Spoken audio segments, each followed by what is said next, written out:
Assalamu alaikum students. This is the second lecture of week number 14 और last time आपको याद होगा कि हमने NLP के पॉइंट ऑफ व्यू से एक बड़ी ही इम्पोर्टेंट एप्लीकेशन को कुछ कवर करना स्टार्ट किया था जिसको हमने सेंटिमेंट एनालिसिस कहा था।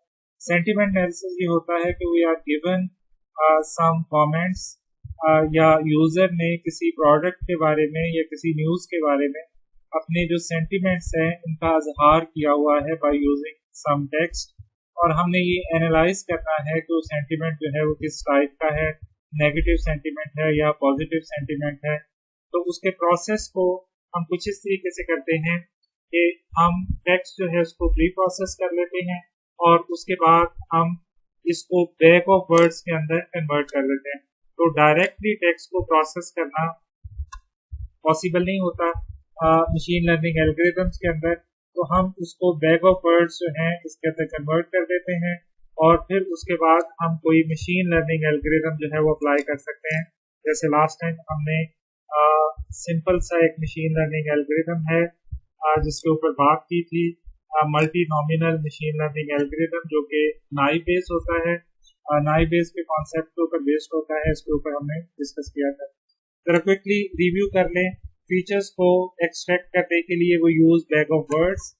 बैग ऑफ वर्ड्स कुछ इस तरीके से बनता है कि आपके पास जितने भी टेक्स्ट है उसमें जितने भी वर्ड्स हैं उनकी वोकेबलरी बना दी जाती है कॉलम्स की फॉर्म में, और रो के अंदर आपके पास डॉक्यूमेंट्स आ जाते हैं और सेल एंट्रीज ये बता रही होती हैं कि किसी भी डॉक्यूमेंट के अंदर एक वर्ड जो है वो कितने टाइम जो है वो एग्जिस्ट कर रहा है।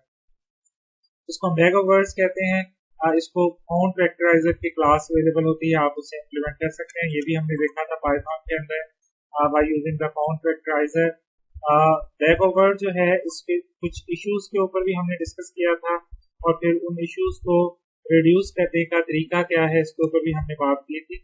यहाँ पे हमने एन ग्राम्स को भी डिस्कस किया था कि आप बैग ऑफ वर्ड्स में एक वर्ड का कॉम्बिनेशन बनाना चाह रहे हैं या टू वर्ड्स का कॉम्बिनेशन बनाना चाह रहे हैं या थ्री वर्ड्स जो है इनका कॉम्बिनेशन बनाना चाह रहे हैं या मोर देन थ्री वर्ड्स का कॉम्बिनेशन जो है वो बनाना चाह रहे हैं। इसको हम एन ग्राम्स कहते हैं। एन ग्राम मॉडल जो है ये काफी फेमस है लैंग्वेजेस के अंदर और इसकी जो वेरिएशंस एग्जिस्ट करती हैं उसमें यूनिग्राम है, बाईग्राम है और ट्राईग्राम है और एन ग्राम है। मोर देन थ्री जो है इसको समटाइम हम एन ग्राम जो है इससे रेफर कर देते हैं। ओके जी, ये एग्जांपल है बैग ऑफ वर्ड्स की, आप इसको लास्ट टाइम भी देख चुके हुए हैं। जब आप किसी डॉक्यूमेंट को या डॉक्यूमेंट्स को मल्टीपल डॉक्यूमेंट्स को बैग ऑफ वर्ड्स की फॉर्म में ले आते हैं तो फिर आपने कोई मशीन लर्निंग एल्गोरिथम जो है इसको अप्लाई करना होता है। तो लास्ट टाइम हमने ये मल्टी नॉमिनल देखा था जिसमें स्लाइड्स के अंदर कुछ एरर्स थी। मैं आज जरा इसको दोबारा से रिव्यू करवा देता हूँ क्विकली। मल्टी नॉमिनल जो है ये वही प्रायर एंड पोस्टीरियर प्रोबेबिलिटीज के ऊपर बेस्ड होता है। आप पहले प्रायर प्रोबेबिलिटीज कैलकुलेट करते हैं और फिर उन प्रायर प्रोबेबिलिटीज के बेस के ऊपर आप किसी भी क्लास की जो मेंबरशिप है इसकी प्रोबेबिलिटी जो है वो कैलकुलेट करते हैं।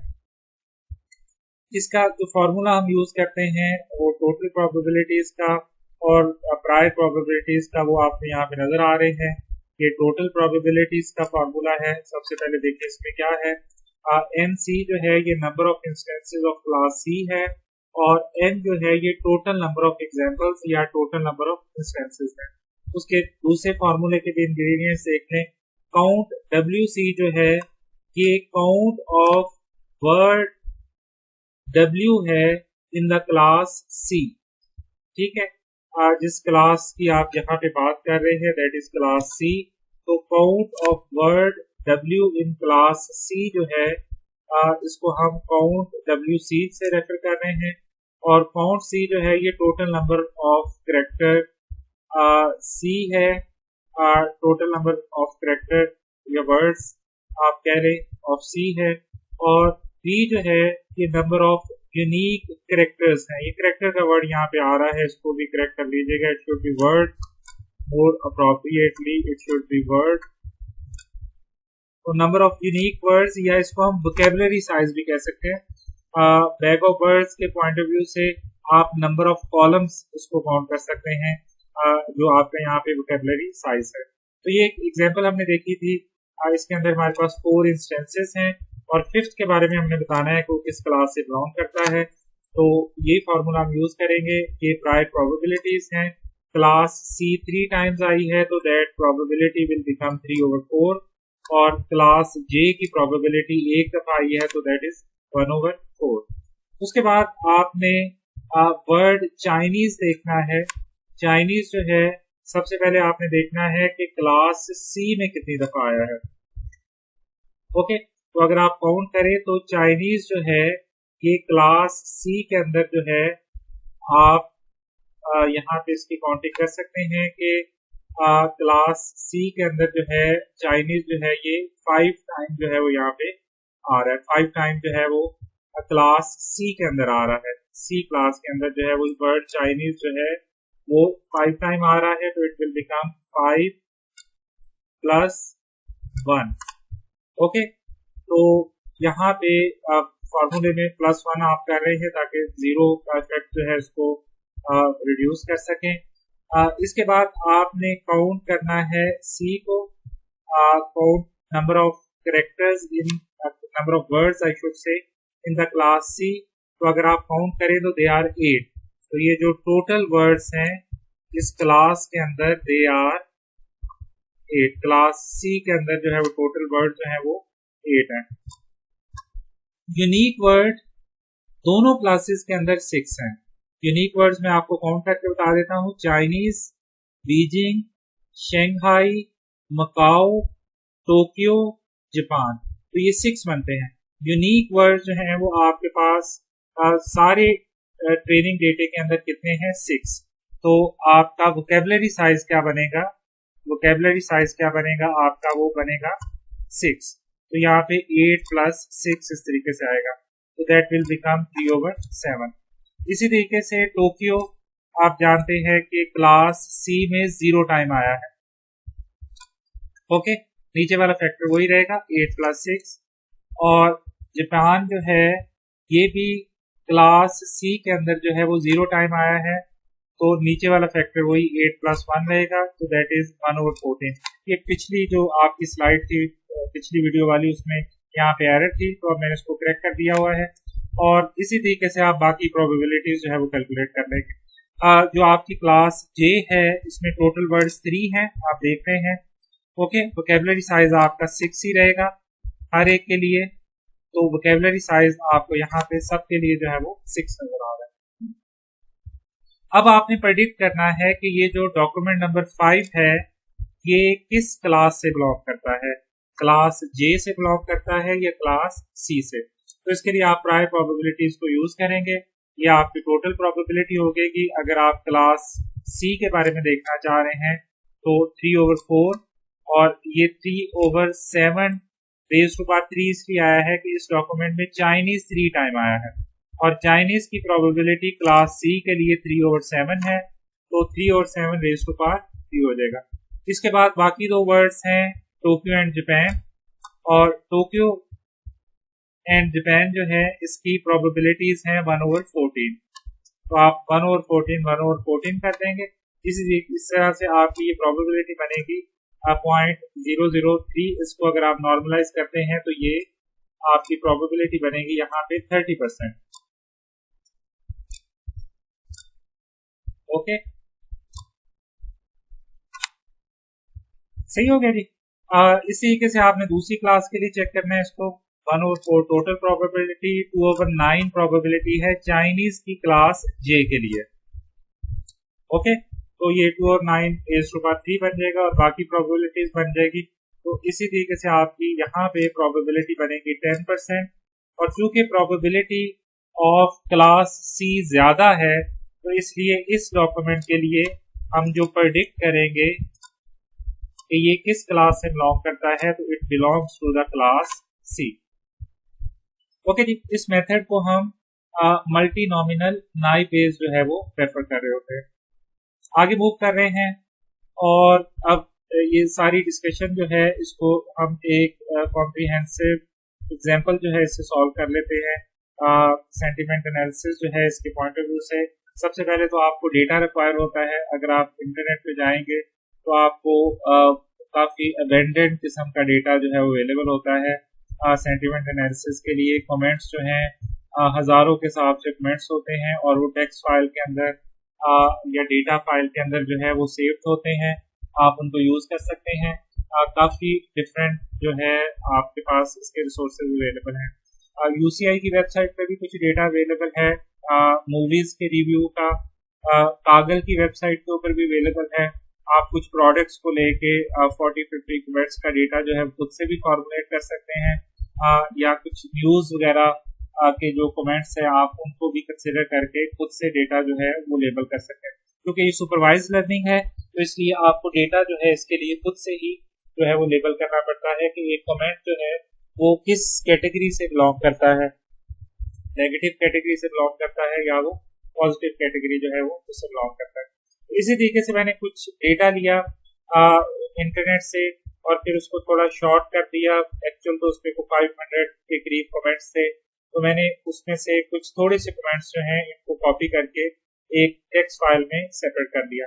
अब जरा आप गौर करें तो यहाँ पे हो ये रहा है कि कमेंट लिखा हुआ है और फिर एक टैब स्पेस है और उसके बाद उसकी क्लास है। 0 क्लास आपको यहाँ पे नजर आ रही है या 1 क्लास जो है वो आपको यहाँ पे नजर आ रही है। 0 का मतलब है नेगेटिव कमेंट है, जो 1 है इसका मतलब ये है कि ये मूवीज के बारे में जो है वो पॉजिटिव कमेंट है। तो सारे को मैंने सेव कर लिया। अब मैंने इसको अपने प्रोग्राम के अंदर रीड करना है, तो मैं यहाँ पे चला गया। पांडास डेटा फ्रेम मैं यहाँ पे यूज कर रहा हूँ। फीचर एक्सट्रैक्शन के लिए काउंट वेक्टराइजर में यूज कर रहा हूँ, यहाँ पे वो नजर आ रहा है। दूसरी चॉइस है TF-ID वेक्टराइजर, इसको इनवर्स बैग ऑफ वर्ड्स भी कहा जाता है। मैं इसको यूज नहीं कर रहा क्योंकि हमारे पास टाइम इतना नहीं है, तो इसलिए हम सिर्फ बैग ऑफ वर्ड्स के साथ ही इसकी वर्किंग जो है इसको परफॉर्म करने जा रहे हैं। यहाँ पे हम SQL model train test class जो है वो हमने वो इंपोर्ट कर ली है ताकि कुछ को हम ट्रेनिंग के तौर पे यूज करने और कुछ को हम टेस्टिंग के तौर पे यूज करने। और नाई बेस में हमने ये मल्टी नॉमिनल NB या मल्टी नॉमिनल नाई बेस जो है इसकी क्लास जो है इसको भी इंपोर्ट कर लिया। मैट्रिक्स हमने ले लिए यहाँ पे। अब ये जरा देखिएगा, मैं डेटा फ्रेम में रीड कर रहा हूँ। ये फाइल का नाम है sentiment.txt, ये जो प्रीवियस मैंने आपको स्लाइड में फाइल दिखाई है। अब इसमें सेपरेटर कॉमा नहीं है बल्कि सेपरेटेड टैब है, तो मैंने यहाँ पे मेंशन कर दिया है कि यहाँ पे जो सेपरेटर है दैट इज टैब। ये भी हम कर सकते हैं, अगर कॉमा के अलावा कोई और सेपरेटर हम यूज करना चाह रहे हैं तो ये भी हम यहाँ पे डिफाइन कर सकते हैं। तो हर रो के अंदर 2 वैल्यूज हैं, एक आपका कमेंट है और फिर टैब स्पेस है और फिर उसकी क्लास है 0-1 की फॉर्म में। कॉलम्स को मैंने नाम भी दे दिए हैं, names, sentiment and value, 2 names मैंने दे दिए हैं कॉलम्स को। और इसके 15 वैल्यूज को मैंने प्रिंट करवा दिया है। फिर इसको ग्रुप बाई करके वैल्यूज को मैंने काउंट भी कर दिया है और काउंट को मैंने प्रिंट करवा दिया है। यहाँ पे अब आपको कितने हिस्से की आउटपुट जो है वो नजर आ रही है। अब वो डेटा फ्रेम से प्रिंट हुआ रिजल्ट आपको यहाँ पे नजर आ रहा है। आपको एक कॉलम के अंदर जो है वो सेंटीमेंट्स नजर आ रहे हैं, कंप्लीट नहीं लिखे हुए इसमें स्पेस की वजह से, और दूसरे कॉलम के अंदर आपको उसकी क्लास नजर आ रही है, 0 या 1 क्लास जो है वो आपको नजर आ रही है। तो डेटा जो है वो हमने यहाँ पे लोड कर लिया, सेंटीमेंट्स का डेटा जो कि एक टेक्स्ट फाइल के अंदर सेव था उसको हमने यहाँ पे लोड कर लिया। अब हम आगे मूव करते हैं और हम सबसे पहले इसको बैग ऑफ वर्ड्स में कन्वर्ट करते हैं। बैग ऑफ वर्ड्स में कन्वर्ट करने के लिए हमने ऑब्जेक्ट CV नाम का क्रिएट कर दिया, इसकी कुछ इनिशियल सेटिंग्स दे दी, लोअर केस को ट्रू कर दिया, स्टॉप वर्ड्स को रिमूव कर दिया, n-ग्राम हमने 1-1 कर दिया, मतलब ये यूनिग्राम मॉडल है। एक वर्ड आएगा बैग ऑफ वर्ड्स के अंदर, मल्टीपल वर्ड्स का कॉम्बिनेशन हम नहीं बनाना चाह रहे, एक वर्ड जो है उसका ही कॉम्बिनेशन जो है वो बनाना चाह रहे। बैग ऑफ वर्ड जो है इसको हमने फिट कर दिया और इसको सेंटीमेंट्स का डेटा जो है वो पास कर दिया, डेटा सेंटीमेंट्स का। तो जो सिर्फ टेक्स्ट वाला डेटा है हमने सिर्फ उसको वो कॉलम पास किया है, क्लास वाला कॉलम जो है वो आप देख रहे हैं यहाँ पे उसको हमने पास नहीं किया। ओके, उसके बाद हमने फीचर्स को गेट कर लिया। ये वर्ड्स कितने हैं, CV.get फीचर नेम्स जो हैं इनको हम गेट कर लिया और फिर दोबारा से हमने थोड़ा डेटा फ्रेम को क्रिएट कर लिया, pd.data फ्रेम को, और इसको हमने बैग ऑफ वर्ड्स पास कर दिया, bag of words to array, ये 1 नहीं है, ये करेक्ट कर लीजिएगा। ओके, टू एरे में वो कॉलम की फॉर्म में होता है, आप पहले देख के आए हैं बैग ऑफ वर्ड्स हो गए, उसको हमने एरे की फॉर्म में दे दिया और कॉलम्स हमने बना दिए फीचर्स की फॉर्म में, जो है वो हमने कॉलम जो है इसको यहाँ पे क्रिएट कर दिया और इसको प्रिंट कर दिया। कुछ रोज को, ये जो बैग ऑफ वर्ड्स बना है इसकी कुछ रोज को प्रिंट कर दिया और फिर हमने ट्रेन एंड टेस्ट स्प्लिट को कॉल कर दिया क्लास के कंस्ट्रक्टर को और इसको फर्स्ट आर्गुमेंट में बैग ऑफ वर्ड्स पास कर दिया और सेकंड आर्गुमेंट में क्लास पास कर दिया। ओके जी, और 30% की डिवीजन हमने की है, मतलब 30% टेस्टिंग के लिए, 70% ट्रेनिंग के लिए और रैंडम स्टेट को 1 कर दिया, मतलब रैंडमली सिलेक्ट करे। तो आप जानते हैं कि वो 4 हिस्सों में डिवाइड कर देता है आपके डेटे को, एक्स ट्रेन में, एक्स टेस्ट में और वाई ट्रेन में और वाई टेस्ट के अंदर जो है इसने आपके डेटे को डिवाइड कर दिया। ट्रेनिंग डेटे को यूज करके हमने मल्टी नॉमिनल को कॉल करके उसके फिट फंक्शन को साथ ही कॉल करके उसको पास कर दिया x train and y train. तो फीचर्स और क्लास जो है इसको पास कर दी, मल्टी नॉमिनल को ट्रेन कर लिया और फिर प्रेडिक्टेड के अंदर हमने एक्स टेस्ट पास करके इसकी प्रेडिक्टेड वैल्यू जो है इसको पास करके रिजल्ट जो है को रिटर्न करवा दिया। ओके, फिर एक्यूरेसी के लिए हमने मैट्रिक्स डॉट एक्यूरेसी को कॉल किया और इसको वाई टेस्ट और प्रेडिक्टेड को पास कर दिया, मतलब जो टेस्ट है इसकी वैल्यूज को पास कर दिया और प्रेडिक्टेड की वैल्यूज जो है इनको पास कर दिया ताकि ये आपस में इसको कंपेयर कर सके। ओके, और उसके बाद हमने कुछ मैनुअली भी इसको पास कर दिया है एक्स ट्रेन का 1 से 10 तक, ताकि कंपेयर कर सकें कि रिजल्ट प्रेडिक्शन जो है वो किस हद तक इफेक्ट कर रही है, इसके रिजल्ट्स को भी हमने प्रेडिक्ट करवा दिया।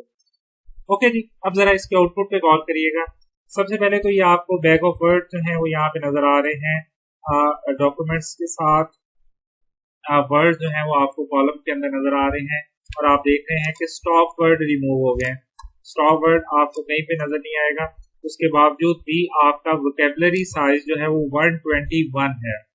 बड़ी इंटरेस्टिंग चीज है कि आपके पास सिर्फ इस वक्त, मैं आपको दिखा सकूं अगर, तो आपके पास टोटल नंबर ऑफ जो कमेंट्स हैं वो आपके पास हैं 34। Okay, total number of comments आपके पास हैं 34 और फिर भी आपका वोकेबलरी साइज जो है वो 121 वर्ड्स के ऊपर चला गया है। ये बात हम पहले भी करके आए हैं कि अगर आपके पास कमेंट्स जो हैं, जैसे कि बड़े ट्रेनिंग डेटे के अंदर नंबर ऑफ कमेंट्स बहुत ज्यादा होते हैं, 1000 समटाइम 1000 से भी ज्यादा होते हैं, तो आप वहां पे इमेजिन कर सकते हैं कि टोटल नंबर ऑफ वर्ड्स जो है वो उसका आपके पास कितना ज्यादा जो है वो आपके पास जो है वो आ सकते हैं। ओके जी, तो ये आपके पास जो है वो यहाँ पे बन रहा है टोटल, और यहाँ पे इसकी एक्यूरेसी पे अगर आप गौर करें तो इसकी एक्यूरेसी जो है वो 60% बन रही है। ओके, मतलब आपका जो ट्रेन मॉडल है उसकी एक्यूरेसी जो है वो यहाँ पे 60% जो है इसके हिसाब से इसकी एक्यूरेसी जो है वो बन रही है। तो कुछ प्रेडिक्शन जो हमने टेस्ट डेटे के लिए किए थे उसके रिजल्ट्स भी आपको यहाँ पे नजर आ रहे हैं, जिसको आप अपने डेटे के साथ जो है वो कंपेयर कर सकते हैं। तो ये आपको एक सिंपल सी एग्जांपल नजर आ रही थी कि किस तरीके से हमने सेंटीमेंट एनालिसिस किया और उसमें कुछ ट्रेनिंग डेटे कमेंट की फॉर्म में लेके उसके ऊपर हमने मल्टी नॉमिनल नाइट बेस जो है इसको परफॉर्म किया, क्योंकि डायरेक्टली हम उसको परफॉर्म नहीं कर पा रहे थे तो हमने पहले उसको बैग ऑफ वर्ड्स के अंदर कन्वर्ट कर दिया। शुरू में हम देख के आए हैं कि जो लैंग्वेज है इसकी इनपुट दो तरीके से दी जाती है, एक टेक्स्ट की फॉर्म में, अभी जितनी भी हमने ज्यादातर डिस्कशन की है वो टेक्स्ट इनपुट के पॉइंट ऑफ व्यू से की है। दूसरा जो आपके पास मेजर इनपुट फिनोमेना हो सकता है उसको स्पीच की फॉर्म में आपकी इनपुट जो है वो प्रोवाइड हो सकती है, और इन दिस सिचुएशन हमारे पास जो फील्ड बनती है इसको हम स्पीच रिकग्निशन कहते हैं। समटाइम इसको ASR भी कह दिया जाता है, ऑटोमेटिक स्पीच रिकग्निशन, या समटाइम इसको सिंपली स्पीच रिकग्निशन जो है या SR के तौर पे रेफर कर दिया जाता है। उसका मतलब ये है कि आपको जो लैंग्वेज मिल रही है, नेचुरल लैंग्वेज जो आपको मिल रही है, ये वर्बल फॉर्म में है, स्पोकन फॉर्म में है, जिसको आपने प्रोसेस करना है। तो simply speaking, a speech recognition is a task of identifying a sequence of words uttered by a speaker given the acoustic signal. Signal की फॉर्म में, करंट की फॉर्म में आपको स्पीच मिल रही है और आपने उसको प्रोसेस करना है, उसको अंडरस्टैंडिंग की लेवल पे लेके जाना है, उसको वर्ड्स या टेक्स्ट की फॉर्म में एटलीस्ट जो है वो कन्वर्ट करना है। स्पीच रिकग्निशन जो है ये भी काफ़ी एक बहुत मेन एप्लीकेशन के तौर पे इमर्ज हो रही है, क्योंकि हम जानते हैं कि over the internet millions of people जो है वो स्पीच की फॉर्म में इंटरेक्ट कर रहे होते हैं, वॉइस की फॉर्म में, वॉइस मेल्स हैं, मोबाइल फोन्स के थ्रू वेब सर्चिंग है, और इस तरह की सो मैनी अदर एक्टिविटीज़ हैं जहाँ पे ये जो स्पीच रिकग्निशन है ये यूज़ हो रही होती है, या स्पीच जो है वो एज ए इनपुट जो है वो प्रोसेस हो रही होती है।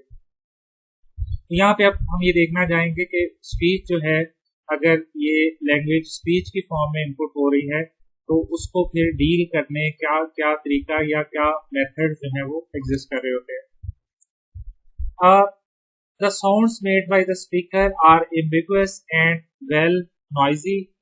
जब लोग बोल रहे होते हैं तो उनकी जो वॉइसेस होती है उसके अंदर काफ़ी ज़्यादा एम्बिगुइटी होती है, नॉइज होती है, बहुत सारी अदर साउंड्स जो हैं वो आपकी जो टेक्स्ट की साउंड्स हैं उनके साथ मिक्स हो रही होती हैं।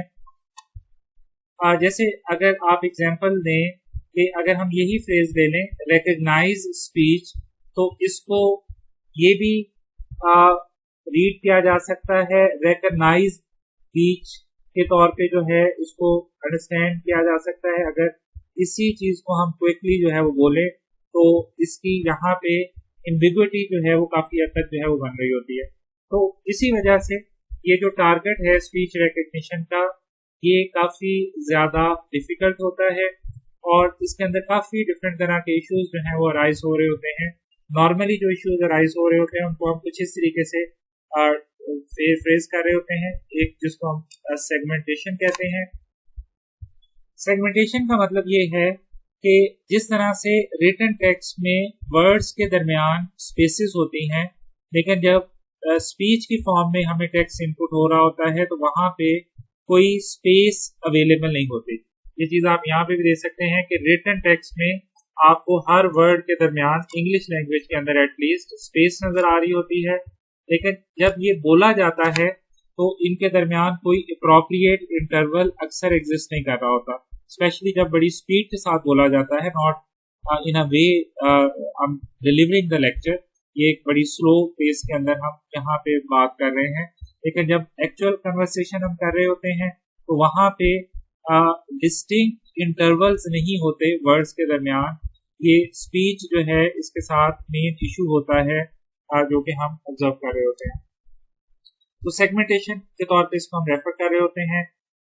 यहाँ पे एक और इशू होता है जिसको हम को आर्टिकुलेशन कहते हैं। को आर्टिकुलेशन का मतलब ये है कि अक्सर एक वर्ड की स्पीच जो है या वॉइस आप समझ लें या साउंड समझ लें, वो दूसरे वर्ड के साथ ओवरलैप कर जाती है।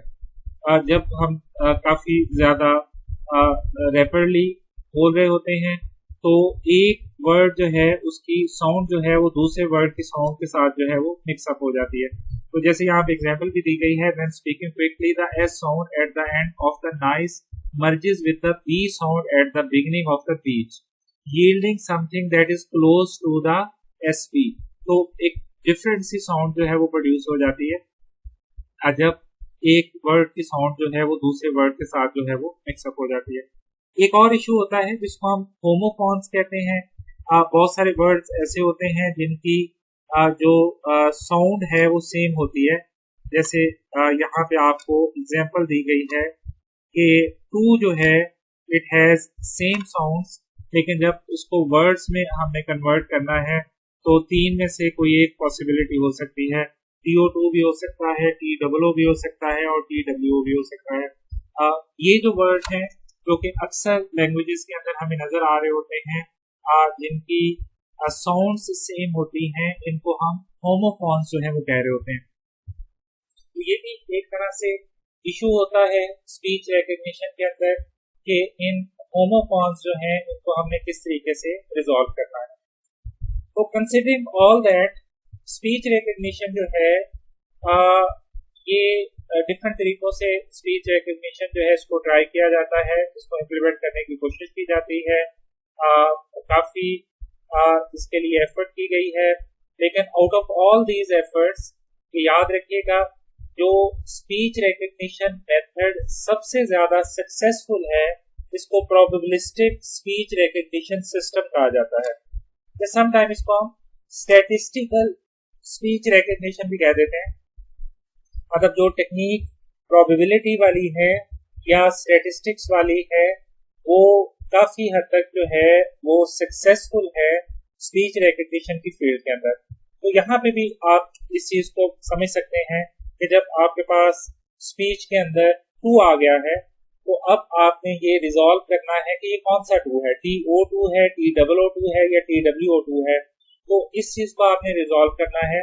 तो फिर आप इन चीजों के कॉन्टेक्स्ट को देख के जिसकी प्रोबेबिलिटी सबसे ज्यादा होती है आप उसको गेस करते हैं। तो यहाँ पे एक तरह से स्टैटिस्टिकल प्रोबेबिलिटी जो है उसका यूजेज जो है वो आपको यहाँ पे नजर आ रहा है। और रियलिटी भी यही है कि जो तरीका या मेथड ऑटोमेटिक स्पीच रिकग्निशन के अंदर सबसे ज्यादा सक्सेसफुल है वो स्टैटिस्टिकल स्पीच रिकग्निशन है, या प्रोबेबिलिस्टिक स्पीच रिकग्निशन जो है ये सबसे ज्यादा कॉमनली यूज होने वाली इम्प्लीमेंटेशन टेक्निक है। तो considering the statistical speech recognition, हम स्पीच रिकग्निशन को कुछ इस तरीके से डिफाइन कर सकते हैं कि probability of a word over A time interval from a given sound is equal to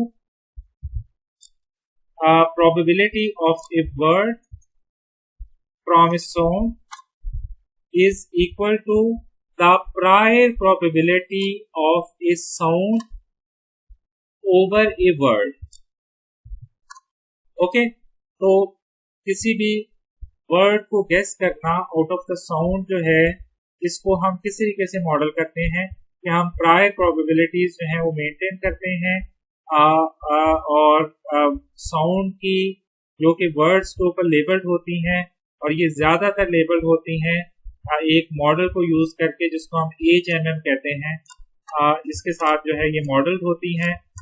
इसके ऊपर हम ये गेस कर रहे होते हैं कि करंटली जो है वो कौन सा वर्ड जो है इस स्पीच के ऊपर जो है वो ट्रांसक्राइब हो सकता है या इसके ऊपर जो है वो लेबल हो सकता है।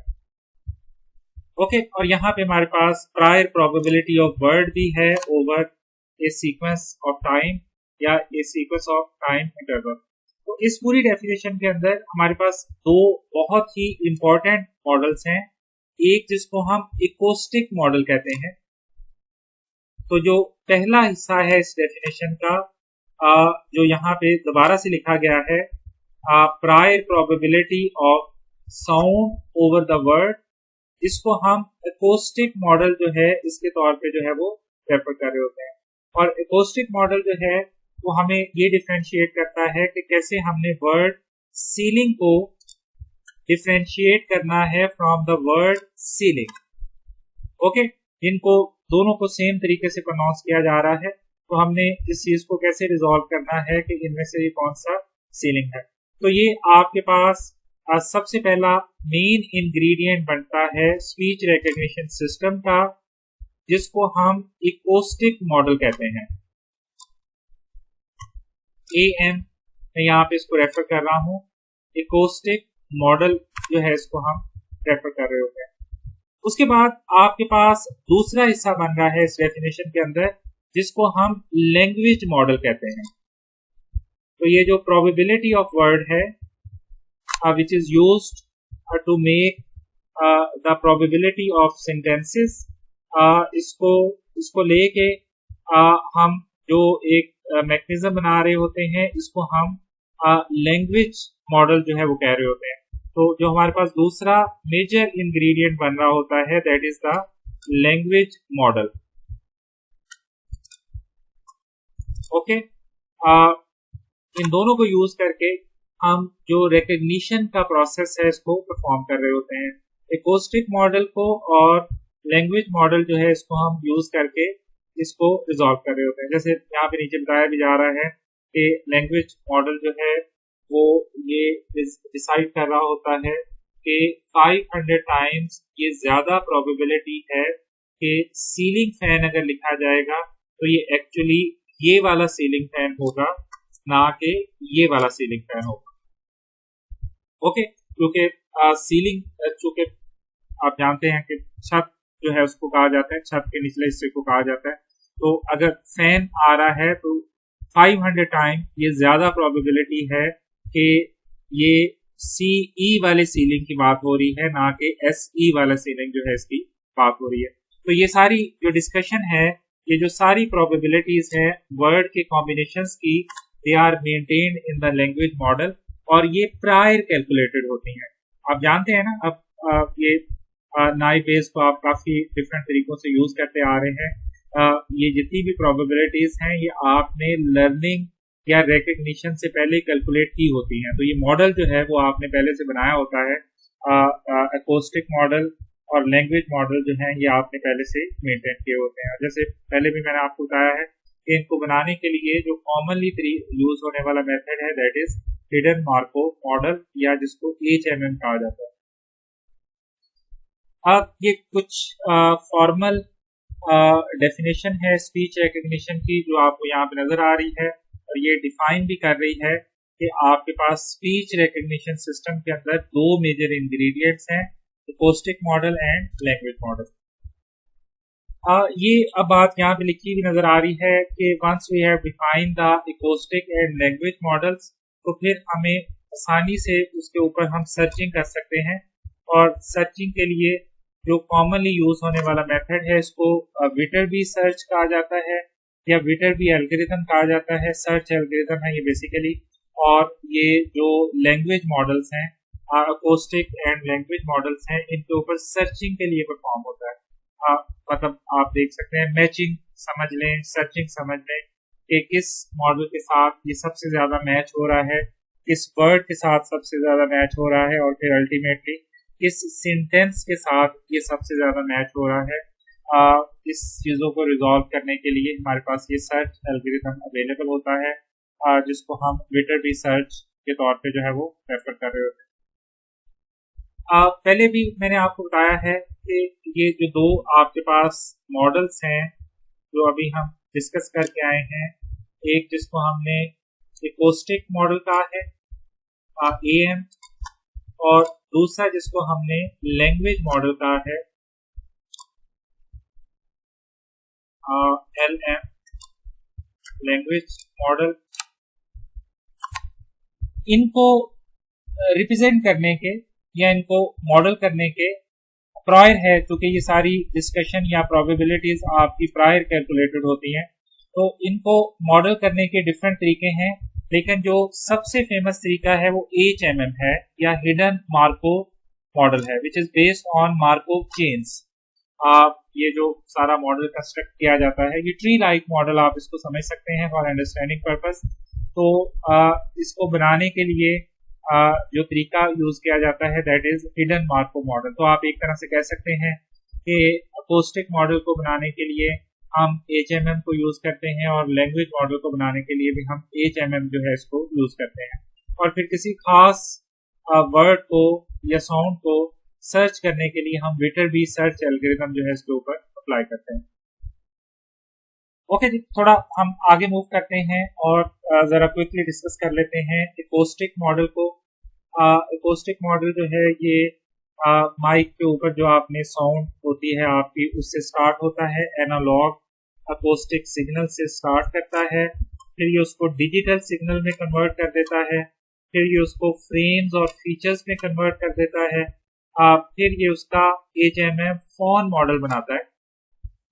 ओके, और फिर वो उसके अपने अवेलेबल कॉर्पस में से देखता है कि ये किसके साथ ज्यादा अप्रोप्रिएटली जो है वो मैच कर रहा है। By using the Viterbi search algorithm, पहले भी हम बात कर चुके हुए हैं। तो ये इसके पास एक कॉर्पस अवेलेबल है प्रायर कैलकुलेटेड प्रोबेबिलिटीज हैं, और साउंड्स को लेता है, फिर वर्ड्स बनाता है उससे डिफरेंट साउंड्स को यूज करके bye using the word model. तो ये अल्टीमेटली इसका टारगेट ये होता है कोस्टिक मॉडल का कि इसने एक वर्ड रिकग्नाइज करना होता है, एक सिंगल वर्ड जो है ये इसको रिकग्नाइज करता है। पहले ये साउंड्स को रिकग्नाइज करता है, बेसिक फंडामेंटल साउंड्स को, और फिर उससे वर्ड जो है इसको रिकग्नाइज कर रहा होता है, कंप्लीट वर्ड जो है इसको रिकग्नाइज कर रहा होता है। ओके जी, तो यहाँ पे मैं आज की जो डिस्कशन है इसको वाइंड अप कर रहा हूँ। इस डिस्कशन को हम आगे कंटिन्यू रखेंगे। एक जरा थोड़ी सी अनाउंसमेंट सुन लीजिएगा कि आपका एक शॉर्ट सा क्विज होगा एनएलपी के टॉपिक्स में से। जो एनएलपी के टॉपिक्स हम कवर करेंगे थर्सडे तक, मैक्सिमम थर्सडे तक, और पिछले वीक में जो कुछ टॉपिक्स हमने कवर किए हैं उन सारे टॉपिक्स को लेके आपका 12 बजे से पहले 10 से 12 बजे के दरमियान आपका एक 10-15 मिनट्स का शॉर्ट सा क्विज होगा ऑन दिस फ्राइडे, यानी कि परसों। Thank you very much. Allah Hafiz.